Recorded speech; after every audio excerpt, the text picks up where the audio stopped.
नमस्कार। म महादेव पन्त, राष्ट्रपतिको कार्यालयको सचिव। सम्माननीय राष्ट्रपतिज्यूको अनुमतिले म नवनियुक्त सम्माननीय प्रधान न्यायाधीशज्यूको पद तथा गोपनीयताको शपथ लिने कार्यक्रम सञ्चालन गर्न गइरहेको छु।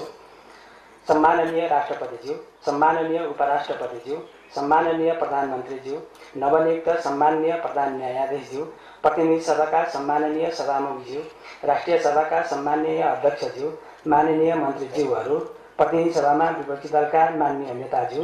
संसदीय दलका नेताज्यू, मान्यज्यूहरू, राष्ट्रिय सभाका उपाध्यक्षज्यू, सम्माननीय राष्ट्रपतिज्यूको विज्ञज्यूहरू, सर्वोच्च अदालतका माननीय न्यायाधीशज्यूहरू, संवैधानिक निकायका प्रमुखज्यूहरू, न्याय परिषदका सदस्यज्यू, माननीय महान्यायाधिवक्ताज्यू, उच्च अदालत पाटनका मुख्य न्यायाधीशज्यू, प्रशासकीय अदालतका अध्यक्षज्यू, श्रीमान मुख्य सचिवज्यू, श्रीमान प्रधान सेनापतिज्यू, संघीय संसदका महासचिवज्यू,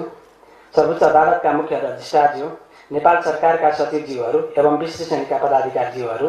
विशेष अदालतका अध्यक्षज्यू, सम्माननीय राष्ट्रपतिज्यूको प्रमुख स्वकीय सचिवज्यू, नेपाल बार एसोसिएसनका अध्यक्षज्यू, सुरक्षा निकायका प्रमुखज्यूहरू, सञ्चारकर्मीज्यूहरू, उपस्थित विशिष्ट महानुभावहरू, सम्माननीय राष्ट्रपति श्री रामचन्द्र पौडेलज्यूले नेपालको संविधानको धारा 129 को उपधारा 2 बमोजिम संवैधानिक परिषदको सिफारिसमा सर्वोच्च अदालतका माननीय न्यायाधीश डाक्टर मनोज कुमार शर्माज्यूलाई नेपालको प्रधान न्यायाधीश पदमा 2083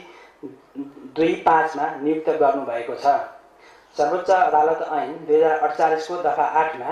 प्रधान न्यायाधीशको पदमा नियुक्त व्यक्तिले राष्ट्रपति समक्ष शपथ लिनुपर्नेछ भन्ने व्यवस्था भए बमोजिम आज यो समारोहमा सम्माननीय राष्ट्रपतिज्यू समक्ष नवनियुक्त सम्माननीय प्रधान न्यायाधीश डाक्टर मनोज कुमार शर्माज्यूबाट शपथ ग्रहण हुने कार्यक्रम रहेको छ। यस शपथ ग्रहण समारोह